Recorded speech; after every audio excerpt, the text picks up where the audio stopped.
subconscious fears.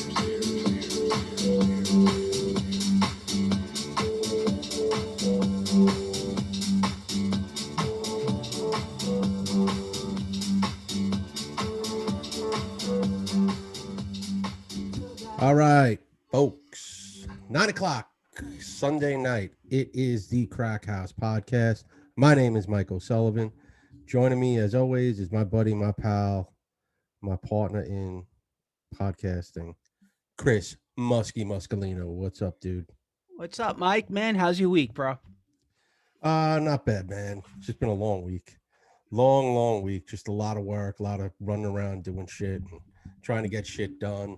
You know, work on the house, work on this, work on that. You know, Retirement is good though, right? retirement's great, but you still run around, man. It's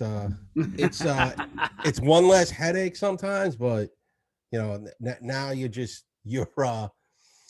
like completely available too. That's the other problem.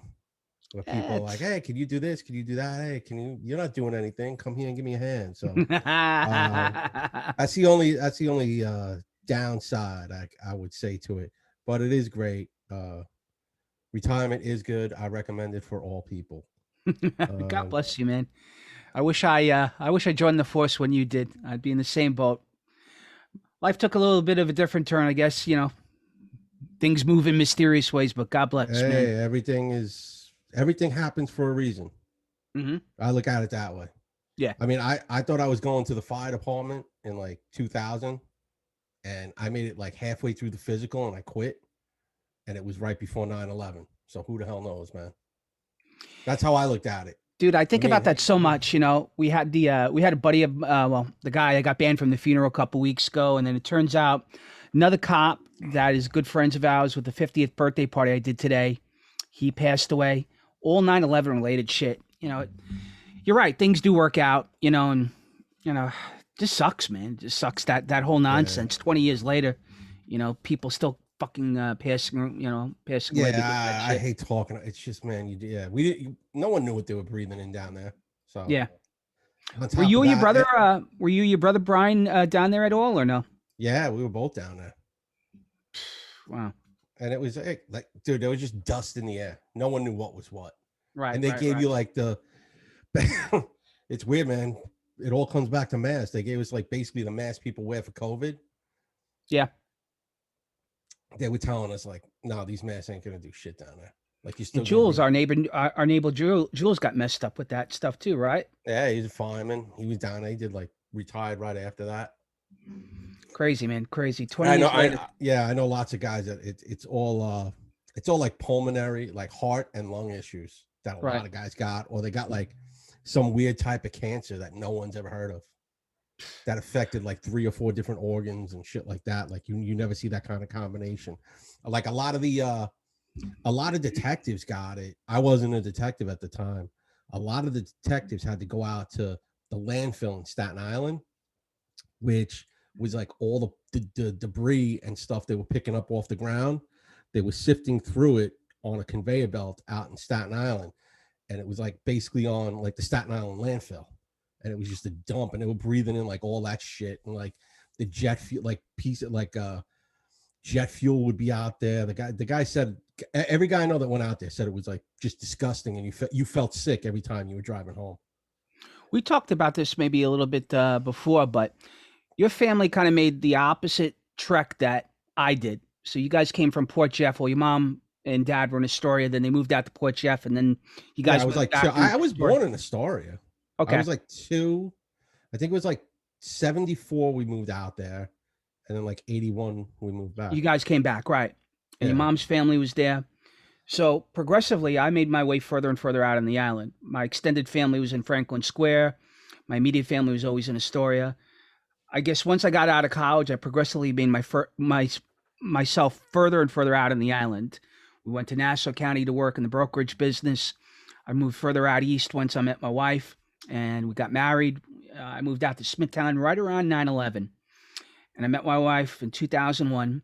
And I never forget, right around September 11, I remember that shit coming off the river, you know? So like when I would open my windows at night, Mike, I would smell that shit coming through the windows, like that plastic burning goddamn smell. Yeah, that's all you smelt down. Yeah, And it's weird. you know, I Yeah. kept on, you know, I don't know, call it luck, whatever. I didn't join the police force when I should have.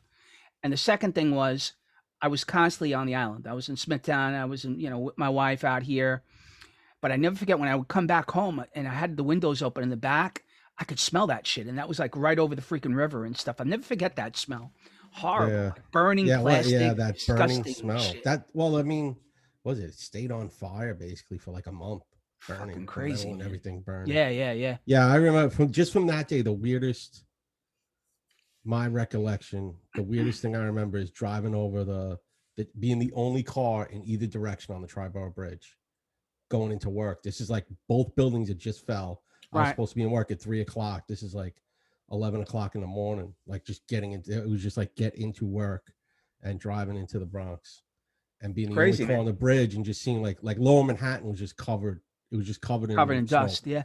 dust, smoke, whatever you want to call it. And I know we're talking about this, but I guess we're going to talk a lot about death in the first couple of minutes of this pod. You know, yeah, there's a lot of it always happens in people, threes, man. Yeah. Right? They say, all right, childhood hero Paul Orndorff, Mr. Wonderful. Mr. Wonderful, bro. 71 years old.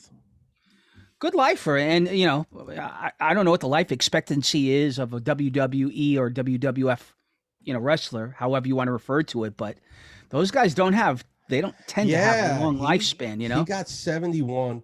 He was a mess, though, at the end. He was, like, ravaged with everything. He had, what the hell did he have? He had that one thing. He had atrophy of one arm. Wow. One arm was, like, skinny like a pipe. And the other arm he still had was, like, he was still jacked. It was real weird. But, yeah, he 71. And I never knew this about this. Drafted by the Saints in 73. I saw that. So you sent me that. That was pretty interesting. You know, yeah, 12th round. He tag teamed with Roddy Piper. Yeah. You know, he's one of those characters in the 80s and stuff, you know, for those that remember and watched the WWF back then. You know, he was never like a superstar, but he was always a good heel and he was entertaining to watch, you know. He never had that, what do they call it? The pop. He never had the pop. He was always in like the circle of the guys, but he was never the main heel. You know, he was always in Piper's shadow and everything. Right. And he was in I guess that whole thing with Cyndi Lauper and Lou Albano. He was like always part of those tag teams and stuff. And that Roddy Piper thing, which when they marauded freaking Gene Orndorff, you know, Mean Gene, right? You know, told you not to come back there. Yeah, with Randy Ace Cowboy Bob Orton, right? Yeah. And he's still alive. He's still running around somewhere. Yeah, he's got to be up there. But I think go ahead, I'm sorry. What did I see a thing of? Terry Funk is all funked up. Yeah, he looks jacked up. They said he got dementia and that's what Orndorff died from. Orndorff died from dementia. Yeah. Oh, they didn't say. Oh, I just thought he had like cancer and everything else. No, he died from dementia, bro. Yeah, which is messed up. You know, I've had people in my family or not my immediate family, but my wife's family, my mother-in-law. Ultimately, she passed away from pneumonia, but it was the fucking dementia, bro, that got her. You know, it's like that stuff or Alzheimer's when you get older and shit, and you get pneumonia or something, you forget how to do shit, just basic stuff. Horrendous. So, yeah, I saw that. I just saw that. You know, I figured it was cancer too, or a heart attack, but yeah, it was dementia related. Oh wow, man. Yeah, he was. Yeah, like we said, he was that. He wasn't a second tier guy, but he was out of the WWF, I think, by like 94 or 95, something like that. And then he went to like WCW. And he wrestled. He was done with wrestling. He was done with wrestling 20 years ago. He quit in like 2000, 2001, and then just did, I guess, like, you know, the shows or work behind the scenes or whatever. But R.I.P. Mr. Wonderful. He was actually Intercontinental Champ when I looked it up. I think he held a couple of belts. I mean, he wasn't. I think he had a tag team and. Yeah, I think he was tag team champion at one point. Like you said, Intercontinental Champion. I think he lost to Savage or maybe Ricky Steamboat or one of those guys. Yeah. Who knows? You're talking 30, 34 years. My memory escapes me. Yeah, you know? He was another guy too. Like when the word steroids started popping up, you thought of him. Of course, he was like ripped. He was a ripped up, bulky, like he was big and ripped. that was like he was one of those first guys that was like that. Between like I guess you say like him and Hogan and guys like he was when the steroid allegations all came up. He was definitely one of those guys. You never heard anything about it when it came later down the road, but I always got accused of it. I got pretty big. Well, I didn't get huge, during college, but I was taking creatine and like over-the-counter supplements from GNC. And I remember there are some guys I went to college with. They he's Muskrat's on freaking steroids or something. I'm like, dude, I'm 5'0". Give me a break. I worked out a lot. I was in really good shape, and I took a lot of over-the-counter shit.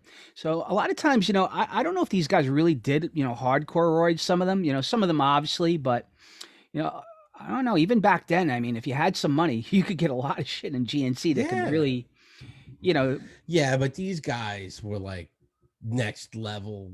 I mean, these guys are working out too every day. They need the recovery from it. I remember when I went to Tijuana, coming back over the border from Tijuana, we were driving, coming from Tijuana back into the United States.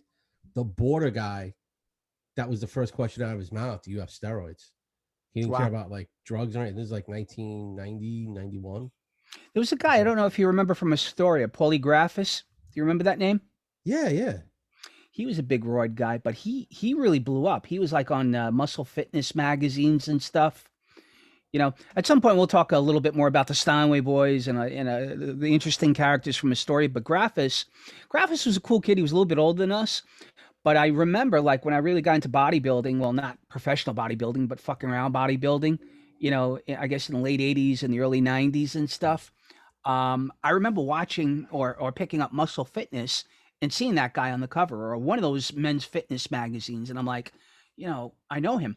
I think he was he ended up becoming a fireman too at some point. But before he became a fireman, he was big into the muscle and fitness stuff.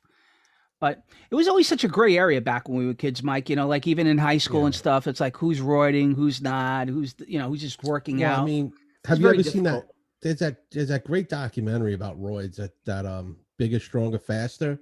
Yeah, and it's I mean, it really gets it. It actually breaks it down. Like if you do it, listen, we're not condoning anything here, but it's like if you do it properly, it's not going to screw you up the way. You've seen these other guys get screwed up. Depends on who you talk to. Like if I talk to my doctor, I mean, you had some of these guys that did horse steroids. Maybe you shouldn't be doing that. True. But I'm sure there's some guy out there who's dumb as a bag of rocks, but can tell you the exact combination of Winstrol and whatever else and anabolic steroids to do to get completely ripped in 5 weeks. Look, I'll tell you about 10 years ago, right around the time I was 40 years old, I started to take testosterone pills, just recreationally. I went back to the gym. I got myself in really good shape again. And I remember going to the doctor and I asked him about it. I go, can you look at the ingredients in this? Because I've never taken a needle. I never did roids and nothing like that. But obviously, I'm cognizant of like, the side effects of stuff. And he's like, look, this stuff probably works. Sexually, it's going to do wonders for you. You're going to feel like a teenager. I can also tell you that it's probably going to achieve what you're looking to do. He goes, but you're going to take a chance. At the end of the day, you want to be the best looking corpse in the graveyard, or you want to live another 30, 40 years, hopefully without any, and I got rid of the pills. That was it. But they work like a charm. I don't know. Those guys that did the hardcore stuff, I can't imagine that there's no repercussions from it. I mean, does it cause dementia? Oh, no, it definitely. I don't think so. I think we've all seen like these, think about it. Look at all these wrestlers you see now. That dropping dead, man. 50, 60 years old. And it seems too like they're also adding in pills, booze, and cocaine on top of putting a needle in your ass to get jacked up. Right. So, yeah, like, I don't know. I think it's anything. Like if you think about it, man, when you fight cancer, you're putting radioactive chemicals in your body. So... Dude, my uncle's fighting, and he said to my wife, whose mother who's my mother-in-law went through chemotherapy at one point, and she had asked my uncle about it. My Uncle Sonny, he's had his throat box taken out, and he's had 2 bouts of chemo, and he said that the chemo, it just destroys you, man. It kills the cancer, but at the end of the day, it just leaves you ravaged. Really, really depleted and shit. And he says, if he had his choice, he he would rethink doing chemo again if he had his choice. That's what he said to us. But yeah, Yeah, I mean, my buddy's wife just got done with it. yeah, and he would say, he goes, yeah, she was just beat up every time she came home. okay, And she just, she's starting it up. I think she's got to start up another round again. smoker? And no, No. just like a workout. A woman, run, bike, swim, everything, and it just happens. Yeah, I guess luck of the draw, man. Yeah. In some cases, but R.I.P. Orndorff. I mean, he was an entertaining guy, man. It was that golden age of wrestling, as far as I'm concerned. We talked about like one of the first episodes that we did about the, the Mount Rushmore of wrestling, but we never really talked about the golden age of wrestling. And to me, it's always been the '80s. I mean, there was a part of the '90s, I guess, when WWF Raw was big and that Monday night show that they had that was pretty big. But it's still, for me, I mean, I don't know about you, it just watching that Saturday night show, that wrestling show before Saturday Night Live came on. Yeah. And, Hulk Hogan and Andre the Giant and Piper and Macho Man and all those guys. I just, I watched that China documentary, the A&E series. Okay. No, Vice. It's on Vice, China. And they basically recorded it up to like the day of her death or the day before she died. She was just a mess. She was on like every pill you could, she was doing a lot of pills and a lot of booze. And man, yeah, she was all. You can't mess around with that stuff. But it was so sad though to watch, because they interviewed like who's that dude? Not the Big Show, the other Kevin Nash. Big Sexy. Yeah. He doesn't have like a lot of. He didn't seem like very nice towards like the WWE, because they all said the same kind of thing. Like, listen, man, once the WWE is done with you, they spit you up, they chew you, they chew you up, they spit you out, and then like no other company really wants to deal with you.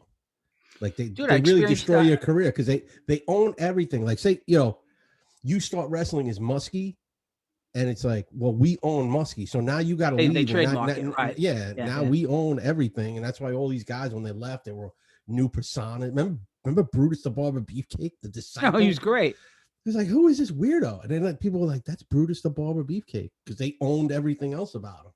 Dude, talking about steroids, I remember I did about a year or two to get my associate's degree at Nassau Community College, and I remember I wanted to play football. We didn't have a football team at McClancy, but I tried out for the team, and the guy said, because you're decent. He goes, you're fast. He goes, but you're way too small, son. He goes, Anselmo was his name. And he goes, you're good. He goes, but, we're national champions. We won a JUCO title like a year or two ago. You're going to be nothing more than like, a practice squad guy. And I said, well, what do I need to do to break, into the starting squad, or at least, the 52-man roster? And he said, goes, listen, you got to cut down your 40 time, and you're about $160 soaking wet. I suggest that you probably get yourself up to 185, 200. I go, I can't do that in 3 months. He goes, look, I'm not telling you what to do. He goes, but I'm telling you what to do in order to get on the team. He goes, you're too slow for your size, and you're just too small. He goes, I could probably play you at running back, but you're going to get creamed.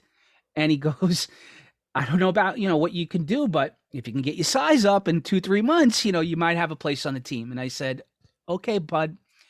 I went back to St. John's. I played fraternity football for another 2 years, and that was the end of it. But dude, you could have been the Italian Rudy of Nassau Community College, man. There was a kid at St. John's, man. He was like a little bit bigger than me, Anthony Russo. He played Division III for St. John's. He set all sorts of records. He really wasn't too much bigger than I was, but he was really good. I mean, I'm trying to be as honest as I can. I was no great shakes at football. I was quick. I could catch here and there. I was okay.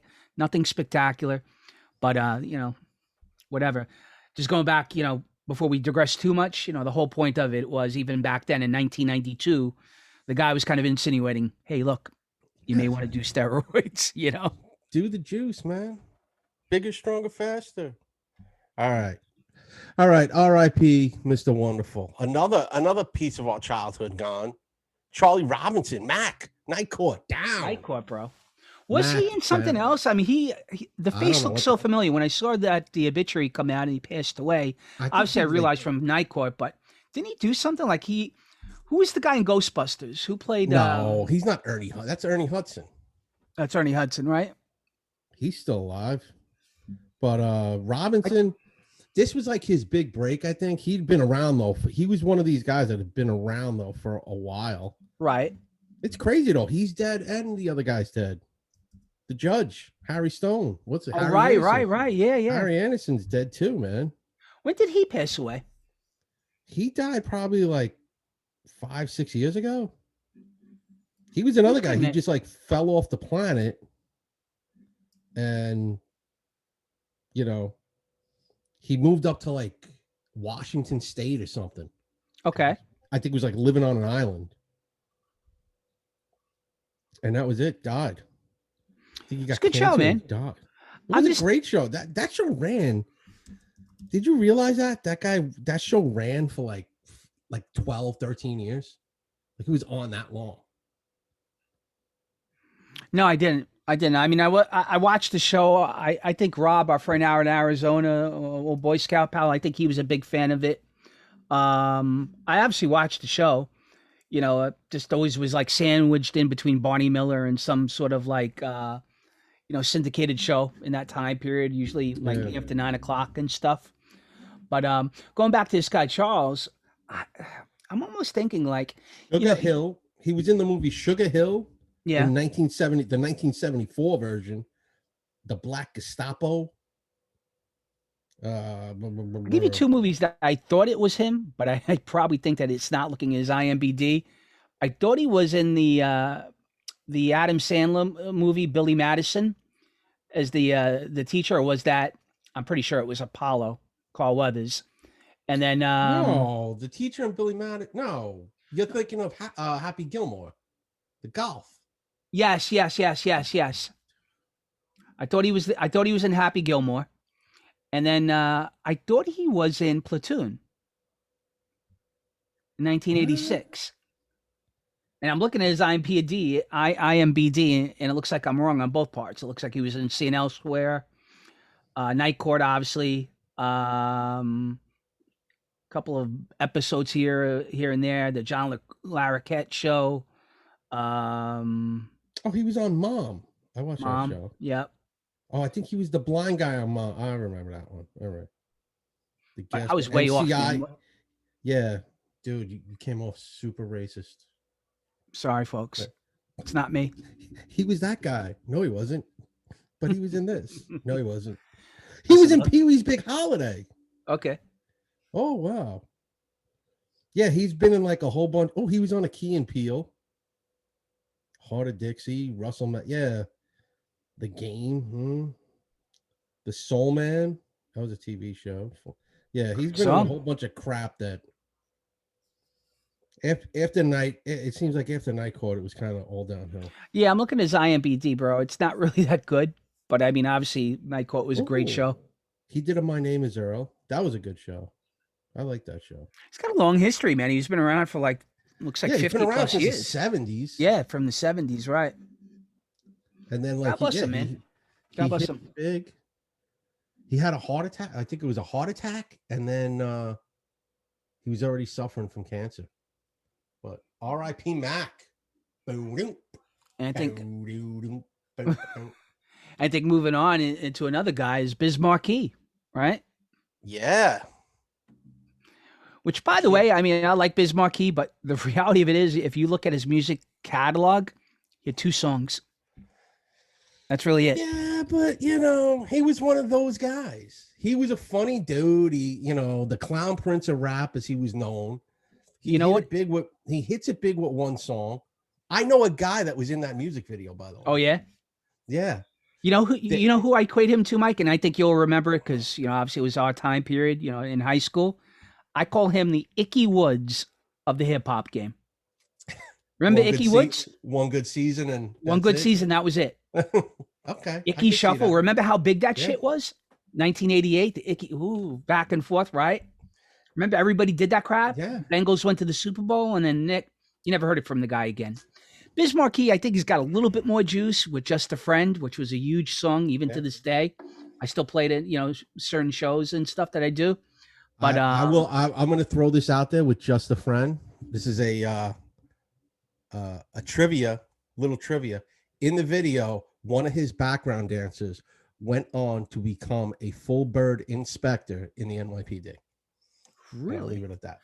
I mean, that I wouldn't know. That's more your game. Yeah, I found out some of the audience, you know that Yeah. are cops and stuff.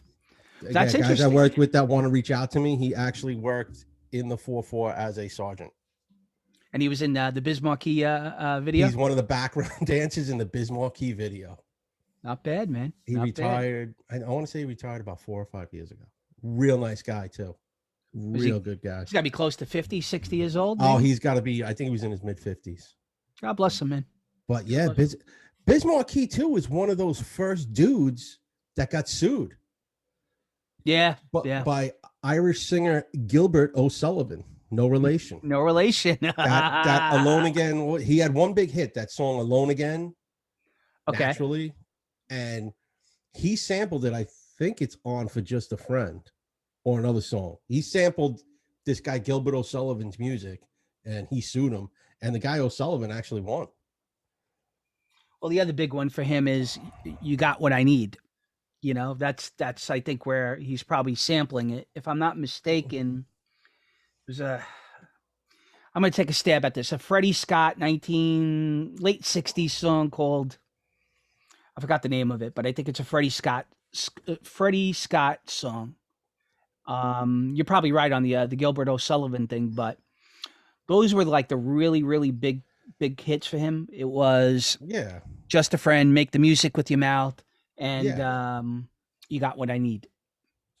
Oh, baby, that's Just a Friend.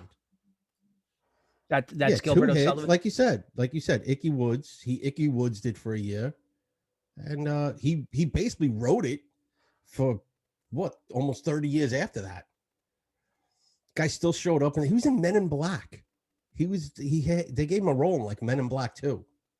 He seemed like one of those likable guys that just transcends everything, you know, that just has no, you know, not a care in the world. He fits in with everybody. It doesn't matter what your politics are or what circles you run in. The guy just fits, you know, he's like one of those jovial characters from what I read. Yeah. I saw a picture up of, who is it? Adam Sandler. He had a picture of him around his arm. It looked like maybe taken in like the last 3 or 4 years. He goes, dude, you were the nicest guy I ever hung out with. Rest in peace. So there's certain people out there, Mike, you know, that just, you know, they transcend everything, bro. They just, doesn't matter who you are. It's just like they fit in all circles. They can go in all types of cliques, you know, races, creeds, different circles and stuff. Just cool people. Doesn't matter. You know, it's just like, oh, that guy. Okay. We had a guy at St. John's. I don't know if, well, you probably never would, but Macho and all those guys would know him. There was a guy, Lee. You know, Lee looked like, there's a soccer player called N'Golo Kante. And Lee was like one of those guys that he popped up everywhere. This guy, he was like one of those guys that was like in the Hamptons one day, and he was like in the city at McSorley's the next day, or the St. John's bar. And Lee he fit in everywhere, man. He was just such a nice guy, you know. It just didn't matter. And the same could be said, you know, for a lot of people out there. I shouldn't just pigeonhole people, you know. But anyways, God rest him, you know. Good guy. But in my opinion, Mike, Icky Woods. That's what strikes me. Hey man, there's a lot of dudes like that. They have one hit movie, one hit TV show, and one hit song, and then they just disappear. I mean, you see a lot of these rap dudes. You can go online. I mean, this is like last summer was all screwed up with COVID, but you can go online and see like New York City parks, and they put on like free shows all summer. It's all like rappers from the 80s. They do like these. They'll do like a free show in the park for like 100 people. Like Melly Mel will just show up. Yeah, remember that guy? There was another guy that some dude, like the third dude from the Sugar Hill Gang, is doing. Remember a guy named Tim Dog? Does that name strike a bell? Tim Dog was a guy we used to bounce around at St. John's to the guy's F. Compton song. Bunch of little dopey white kids running around at St. John's, you know, acting like they're gangster rappers, you know, myself included. Funny shit, man. Funny shit. Yeah, Biz Markie. Yeah, he was part of that whole like MTV when they first, because there was a period where MTV wasn't even playing rap. And then they finally realized like this is a moneymaker too. and kids are buying these albums. We got to start playing the videos. I think it changed with our Run DMC. I think they were really, we Well, could yeah, we could debate this a little bit, but like, well, Run DMC, the Aerosmith Beasties, right? puts it on the map. I think The it's like, Beasties, I think, kind of broke into the suburban market, the suburban white market. I think DMC probably just transcended everything when they paired up with Aerosmith. I think guys like MARKEE kind of paved the way, like you said. And then I think gangster rap and shit. I think Ice-T and NWA and all those guys, they just they took it into the next level. They made it mainstream, or they made it easier for the future groups to become mainstream. Yeah, so if you will. Well, R.I.P. the big man, MARKEE, dead at 57. Yeah, terrible. I think it was diabetes too. Yeah, terrible, I think he had type 2. Type 2. I have a friend, Regina, man. Her and her husband, Monty. Regina suffered from that shit for many years. I think she's a young person. She's like our age, and I think she had a heart attack a couple years ago. She lived through it, but I think she was like drinking too much Gatorade one morning, and it completely jacked her heart up. And you gotta be super careful with that shit. If you have type 2, we have another friend, my friend Fred, same crap. You got to be really, really careful. I know the technology is a little bit better, but if you don't take care of yourself, that shit's a killer. Yep. Speaking of stuff that could be done that could kill you, is this guy done? Is he from a fighting standpoint? Yes. Is he over with, man? He's like, I think he jumped the shark. I don't.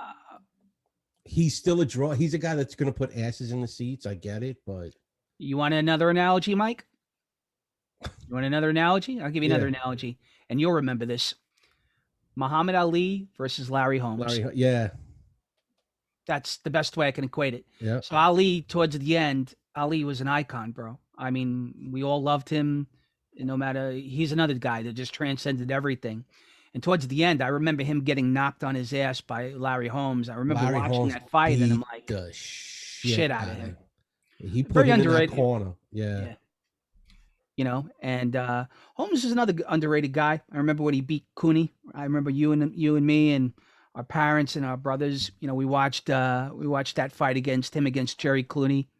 My grandparents were actually on a cruise ship with Jerry Cooney. They met him, but going back to McGregor, I think the best way to equate him would be Ali, 1981. A guy that still probably has cultural significance. And I think that, look, when I DJ in Queens, if there was ever an MMA fight and that guy was fighting, didn't matter who he was fighting, that place was packed, packed beyond belief. And I guess, listen, on some level, it's probably some of that great white hope shit, the Irish get behind him, obviously, and he's a tremendous character. He's very charismatic. But from a fighting standpoint, look, I'm not an expert on MMA like Rogan is or whoever, but I have some experience with it, and he looks shot. Probably past his prime. Probably at this point should just get the hell out of the game and transition solely into the entertainment business, because the guy's a wildly charismatic guy. I think he would have a super film career. Or TV career. Or just imagine him and Joe Rogan announcing a fight. Forget that. How about him just being an actor? Like, who he reminds me of? That guy, Charlie Hunnam, the guy from Sons of Anarchy, Jax. Yeah. Looks wise. And I tell you what, charismatic wise, if he's got any talent acting wise, the guy could have a huge career. I mean, he's wildly popular, Mike. I mean, even at this point. No. Yeah, I'm not saying I think he wants to stick around in the sport. That's what I'm saying. Like, make him. I think he's shot, man. Yeah. I'm saying, though, if he's done with fighting, just put him outside the ring, let him interview people, let him do the play-by-play fight. Like I said, him and Rogan would be hilarious. I think you're right. People would line up around the corner just to hear these two guys talking about the fight. So, I mean, we'll see with him. But, I think we all know he's past his prime. Like you said it, that 81 Ali, man. That is, you know what I watched a documentary about Larry that they did like one of the 30 for 30s on him. And he was actually Ali's sparring partner for a long time. So he knew how to fight this Ali guy. fought, yeah. And I mean, I hated Larry. I could never really, I could never root for Larry Holmes after I saw him, obviously knock out Ali. Ali he was in different strokes. He was on he was on commercials. He was so goddamn big at that point. And for little kids like us, watching him towards the end, you don't know anybody. You don't know him that he's at the end of his career. You don't know that he's in his mid-30s. And to watch Larry Holmes just beat the shit out of him. And then obviously it happened to Holmes a couple years later when Tyson beat the shit out of him. Remember that? Yeah. Same kind of deal. And Holmes is a great fighter. Very underrated fighter in my opinion. But it always stuck with me, that image of him putting Ali through the ropes, and I remember the only thing other than that I remember of Holmes, not putting aside that he was a great fighter for a moment, was him getting his ass kicked by Mike Tyson. And again, he was towards the end of his tail end of his career. But no, McGregor's a great he's a great personality. I personally think he should get the hell out of the fighting game before he gets himself hurt. I think he got hurt in the last fight, or there was some sort of controversy about him getting hurt. And guy should probably just transition, forget about the play-by-play. I think he'd have a great if he's got any acting talent, I think he'd be really good in Hollywood or the TV business. Yeah, throw him in some action movie and see what happens. Yeah. But whatever. See you later, Conor. We'll see you in a few McGregor. We'll see you in a few more weeks. Reminds me of the what was the name from Highlander? Was it McGregor? McLeod. There can be only one. One of my favorites. We need to talk about that movie at some point. Yeah, we gotta that's a great movie. The ending is great in that. Silver Cup. Only be one. Silver Cup. But let's talk about some more Queen stuff. Yep. A couple of guys from Queens that they just had a documentary out. Oh, phenomenal, man. Dude, I watched it. It was great. It was good, right? You and Jack were like, you have to watch it. It really was. It was good. I'm glad they did it in 2 parts. But man, Paul Stanley looks like an old woman now. He's like an old woman, like sitting on the couch, like when we started out, it was just so much fun. God, look at us. It was him. It was him and Steven Tyler. I don't know who resembles an older woman more. Yeah, they just morph into like old women, and they keep that look. I mean, but another guy, like you said, another 4 guys from Queens, right? Between the Ramones and these guys, I mean, they represent Queens pretty well, man. Well, I think Ace Frehley is from the Bronx. Gene's originally from Israel, moved to Queens. Paul is from Kew Gardens, it said. I don't know where Peter Criss is from. I actually think he's a Long Island dude. I think he's a Long Island guy too. I think you're right. That's what I saw. But really interesting documentary. Look, I listened to Rogan, and Rogan was talking, I guess, with Tarantino or somebody, and he was like, Kiss is like one of those bands that you like, but you don't admit in circles that you like, if that makes sense. But, dude, how big were they? I mean, growing up, that documentary really details their rise, their fall, their breakup. It kind of almost kind of triggered like the old VH1 Breaking the Band shows, if that makes sense. Yeah. They talk about the band's breakup. They talk about the band getting back together and having like really 2 epic, runs to the top, like in the 70s, obviously when they first started. And then again, I guess back in the 90s, so what I found fascinating was Chris and I guess Ace Frehley left the band. They replaced them. And I guess at some point, Gene Simmons, being the genius that he is, he's a super smart dude, that guy, regardless of whether or not he looks like an 80-year-old woman or not. But, I guess they came to the conclusion that to really get back to where the pinnacle of their success, they had to bring back Chris, Peter Criss and Ace Frehley. And I guess in the mid-90s, they had the biggest grossing tour in the world for like 4 or 5 years straight. Yeah. And then the same shit happened again. Chris and Frehley's egos took over, the drugs, not showing up on time, being divas and shit. And I think ultimately, Simmons and the other guy got really smart where I think they kind of said to them, hey, look, we've been with the band continuously for 30 plus years. You're not getting an equal cut. And I don't think that really stuck well with those guys, because I think on some level they wanted like that Freddie Mercury Bohemian Rhapsody shit where, our names go in the songs. We're getting equal quarters, and Simmons was like, nah, that's not happening, Yeah, that was this 2-parter. This documentary reminded me a lot of the Eagles documentary, where Yeah, it was like yeah, you had yes, two big front guys. You have Gene and Paul here, and then you have Henley and Glenn Fry Glenn with the Fry, Eagles, and they kept the name going for all those lean years they had. right. And we're like, all right, we're gonna bring the original dudes back, but you're not getting the same cut. You're getting this. I mean, they told what's his face, Ace Frehley, you want $1 million to go to Australia, And and he was ultimately, just Mike, like, nah, man. when you got those two large personalities, the Eagles are interesting because if you really want to look at it, all of them were superstars for the most part. Besides, Joe Walsh, all those guys.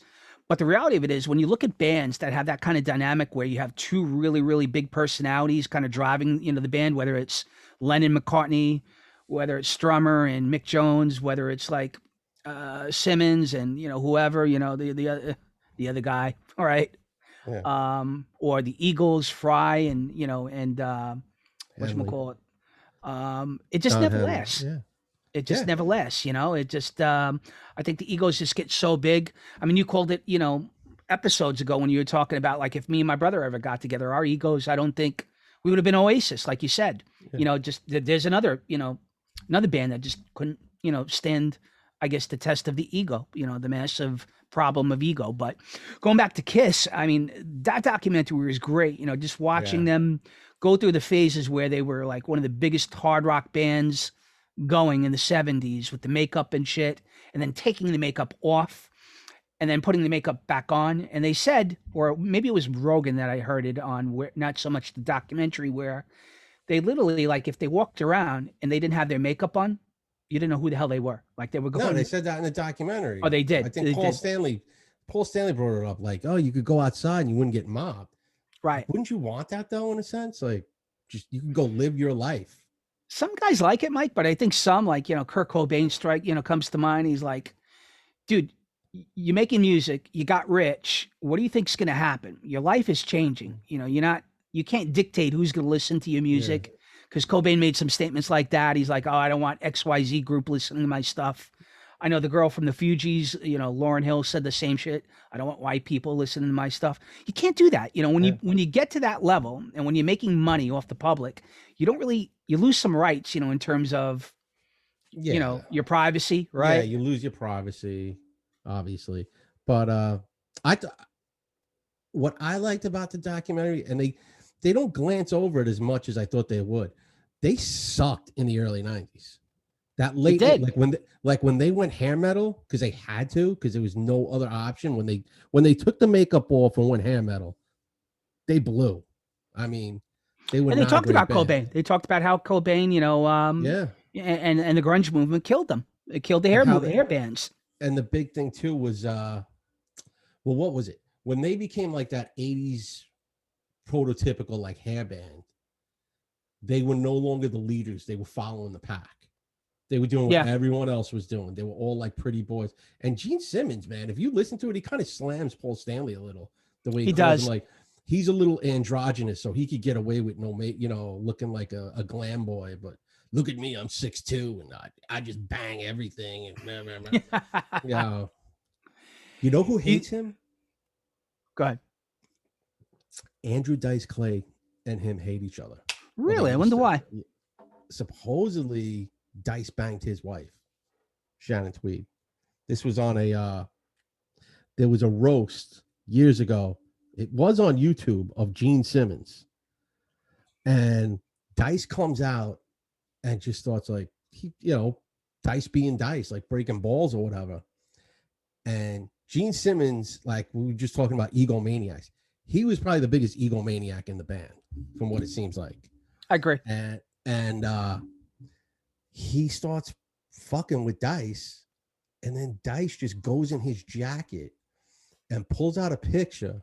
He's like, "Oh, get in close on the picture," and he's smacking Shannon Tweed's ass. She's like got a dress lifted up, and he's like, "That's your wife." Boom, take that, you fucking jerk off. Hey, for the audience out there that's listening, we may have a special guest a couple of weeks. I'm really trying hard to get him on. He's a good friend of mine, and he's a producer. But one of the shows that he is, Dice Clay is part of it, and he's pretty close with this guy, Dice. And we're going to really try hard to get both of these guys on the show at some point. And I mean, I don't think Dice will come on here. Obviously, we're a little rinky-dink podcast, but we can dream, and I'm definitely going to try hard. Um, we should talk about Dice Clay at some point a little bit more in detail. There's another guy from our childhood or teenage years that huge, and probably a guy like today that just imagine his act today. I mean, I you mean, probably couldn't do it. he's still doing an act. I mean, as far as how much Those of it, comedy tapes and the shows and stuff. dude, there's a comedy out. This is right before Dice breaks and becomes Dice. Now, for people that don't know this, Dice used to just do, when he was just Andrew Silverstein, I think is his real name. That's his name, yeah. He used to do fucking comedy just as like Andrew Clay. Okay. And he did all these characters. He was, I mean, like we all know he does like Travolta and Stallone. He was like an impressions guy. Like he would do all these impressions. And he developed Dice, man. And he developed persona. Dice. Right. The Dice persona was like, the guy from the neighborhood who talks like this. And then it just took off. And that's how he became fucking Andrew Dice Clay. But there was a special, I think it was taped in like 1987. It's actually on Amazon. I guess if you do a search for like Andrew Dice Clay, and it was in Philly. And I mean, we all remember Dice from like the late 80s. This is worse than that. Like this, he just goes off the rails. Like, dude, I laugh at it, and looking back, I mean, it was hysterical, but you're right. I mean, just you never get away with that stuff today. Well, I mean, think about it too. And what was it, 1990? He got canceled by MTV, basically. Yeah, absolutely. But going back to this documentary, fascinating documentary. You're right, Mike. I think it was right up there with the Eagles documentary, just in sheer terms of like, breakdown, egos, rises and falls. The Eagles are another band, man. I mean, for those that never watched the Eagles documentary, I got to be honest with you, that's probably one of my all-time favorite music documentaries. Yeah. And just looking back, still having a foot in the music business on the DJ side, it just... Eagles are still wildly popular. I think at one point, maybe even now, I think that their greatest hits album has always been like top 5 in terms of sales and stuff. I think at one point, it keeps on going back and forth with one of the Michael Jackson albums, as far as greatest selling album of all time. The Grease soundtrack is obviously up there. Dark Side of the Moon. But well, what year was Hell Freezes Over? 99, I think it was, 98, something like that. When they did that Hell Freezes, and back then that tour made, I think, close to $100 million. Huge. Because one of the biggest regrets I made was in 2012 for my 40th birthday. I was going to go see them at Madison Square Garden before Fry passed. Before Fry passed away, and I passed on it. Huge regret, man. And that was in 2012. They sounded great. They got great reviews on that tour. That was back, almost 10 years ago now. Yeah. And listen, I can't say enough about Kiss. I mean, whether you like them or hate them, they're like one of those transcendental, acts that, to this day. I mean, if you take Kiss out of the ball game, probably have a different trajectory of probably the 80s and probably metal and probably rock just in general. And just to see them kind of hit bottom and resurrect themselves in the mid 90s and go through that success and then have a breakdown again. Fascinating shit. The one thing that and maybe we'll talk about this at some point. Remember The Wrestler with Mickey Rourke? Yeah. Remember that scene when he's in the bar with the girl? What's her face? The girl from Marissa Tomei. Yeah. And he says, She's so hot in that movie. Oh. Everything was going great until that asshole Cobain came around and he ruined it for everybody. And basically the insinuation was the 80s was good time music, and in the early 90s grunge came along and everybody got depressed and the hair metals got killed. Well, I was like, I mean, we can go back to these again, these like behind the musics and all that VH1. Supposedly they're bringing those back. They're great, man. Music. They were great. And there was one, I think the whole show was actually just about metal. Yes. It was like hair bands, metal, like the 80s. And who was it? It was Janie Lane, the guy from Warrant. He's dead now. But he goes, dude, I knew it was over when he goes, we're sitting in like our producer's office or whatever, like the whatever music label they were signed to. And he goes, we're sitting in the office, and he goes, for the last 6 months, I come in, I see my poster up all the time. I see the cherry pie chick all the time. And he goes, this other, like 1993 or whatever. He goes, we go in the office, and he goes, there's a picture of a little blonde headed guy in a sweater, and it says Nirvana. And he goes, I looked at he goes, I was with 2 other guys from the band. He goes, I looked around, I go, the ride's over, boys. Right. And he goes, that was it. He goes, I think we would drop from the label within 3 months after that. They were big, man. Warrant was big. I remember the tagline from that show, the VH1 show. You know, Mike and Chris were doing great. They were having a great podcast, and then tragedy struck. He struck, yeah. You know, it's just like ridiculous. I haven't seen him in 10 years, man. I just want to say I was sorry for what happened. Dude, you know what was disturbing? Remember Leif Garrett, the kid Leif Garrett? You know, he was in the outside. Yeah. They did one of those. He reunited with the guy he put in a wheelchair. Like he had a bad car accident. He was like a DWI kind of thing. And one of the guys in the car like wound up paralyzed. And like, and like the soulless people that like, you know, the media is, it was like, here, you want to go meet him? And he meets him in a park, and they like cry on each other's shoulder. I'm like, dude, not me, bro. That's fucking, yeah. Why would you do that, man? That's just crazy. Interesting show, man. If you guys, if you're a music fan and you have a chance, check it out. I think it's on A&E. Yeah, you can get it A&E. I watched it A&E on demand. It was great. Peter Criss and Ace Frehley are just 2 beat up dudes. And by the way, they refused to be in the documentary. Oh, really? They if you watch the beginning, right in the beginning, is a big line that says Peter Criss and Ace Frehley refused declined interviews. Declined interviews. I think I remember seeing that. Yeah. But it was interesting, like when they got back in the 90s and they brought back Criss and Frehley. Well, I love Frehley, especially.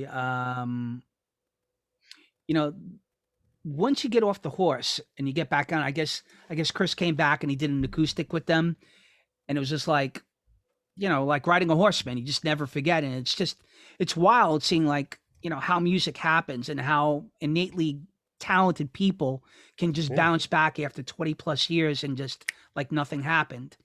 Like there was a scene in the Eagles, I guess, where they were living in an apartment above Jackson Browne, and Jackson Browne just kept on playing the same goddamn song over and over again on the piano, driving them crazy.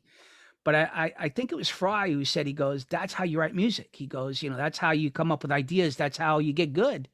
You know, he just kept on messing around with, you know, some sort of Jackson Browne song. And these guys were like, I just remember laughing at it. Like the Eagles were like, we wanted to go downstairs and kick the living shit out of Jackson Browne because he kept on playing this thing. And then you hear the tea kettle you know, go off, and we wanted to strangle him. But we realized that, you know, that's how music happens. That's how you get good. And then just to see Criss and Frehley come back in '96 and just like effortlessly just seem back into the band. Well, there was that little hiccup they had, it seemed like. Yeah. They were a little rusty at first, and then they brought in the guy who now basically took Ace Frehley's spot, the guy Tommy Thayer. They were like, listen, man, you got to get these guys up to speed a little bit. And Tommy Thayer even says it. He goes, yeah, it didn't take that long. These guys knew what they were doing. He goes, we screwed around. We jammed for like 3 weeks. He goes, we got all the songs under our belt, and then we were ready to go. What was the movie from the guy? They made a reference to Kiss. It was hysterical. It's about the guy from American Pie with the mullet. What's his name? Stifler. Stifler's in a movie, and he's in Role Models. Yes, Role Models, which is one of the funniest goddamn movies of all time. Underrated flick, man. So goddamn funny, Mike. So, I mean, if it was released 20 years ago, we'd be laughing about this, you know, like we did, you know, the classics in the 80s. But I remember the line the little kid said to him, he goes, who's singing this? And he was like playing a Kiss song. He goes, they're Jews. He goes, Jews? He goes, I didn't know Jews can sing. He goes, they get laid all the time, and they wear makeup, and they got the hair and stuff. He goes, yeah, you know, that kind of shit. Don't you ever diss the Star Child. Dude, that's a hysterical movie, man. We should talk about that. That was a great, that is a super, that's up there with like Grandma's Boy as like 2 real like underrated comedies. Yeah, I laughed my ass off with that movie. Yeah, the little black kid in there, man, he was fucking going off Hysterical, on him. man. He was really funny, real funny. He was like kid. right up there with any kid that I've seen, like in terms of sheer comedy. His timing was great. He was also in the Vince Vaughn movie too, the Bad Santa, Fred Claus. He was in Fred Claus. Yeah. Okay. Hysterical in that, dude. He was so good in that. And but Role Models, Ken Jeong was in it, the doctor, the comedian. McLovin. And I think it's McLovin before McLovin. Absolutely. I think that movie is before Superbad, I want to say. There's a song I play where they make a McLovin reference.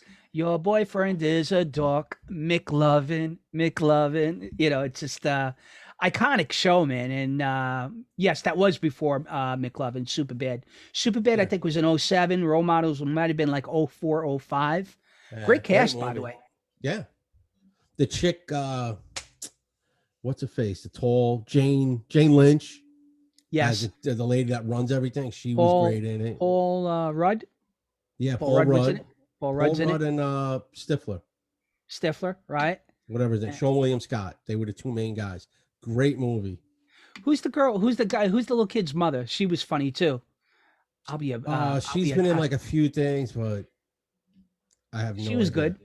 She was good. It was a wildly entertaining movie. Like if you like comedies, definitely check that movie out. Role Models. And then I think I'm done with Kiss, man. I mean, like I said, for those of music fans, check it out. It's right up there, like Mike said, with the Eagles documentary. Yeah, really good show. Go check it out. Another thing you can check out is like, subscribe, and share the show. That's what you can also do for us. That's what we'd love for you to do. We're wrapping it up. We also we're going to talk about the foods that built America, but I'm not getting it. We'll do that next week because I really want to get into that with that. Like Roy Kroc was a real piece of shit.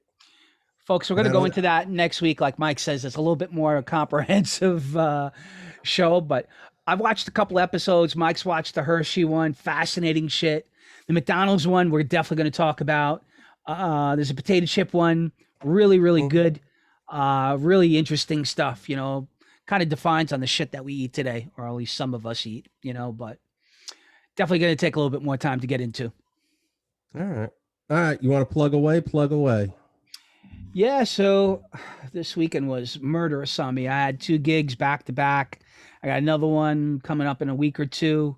I'm just like, I'm happy, but I'm tired, man. As a guy close to 50 and out of shape, I mean, it's, can't be a one-man show anymore. So I'll plug DJ Chris Clash. Check out the website. Reach out to me. Mention the podcast. I'm really super booked at this point. But if you're a friend or a friend of the show and you throw the name out there, I'll try to work you in. I'll give you a discount, whatever I can do. Check out Jay Cristiano at Cardinal Financial. I plug Jay every week. If you're in the business of refinancing your home, or buying a new house, check him out. His telephone number is 844-442-7334. That's Cardinal Financial, Jay Cristiano.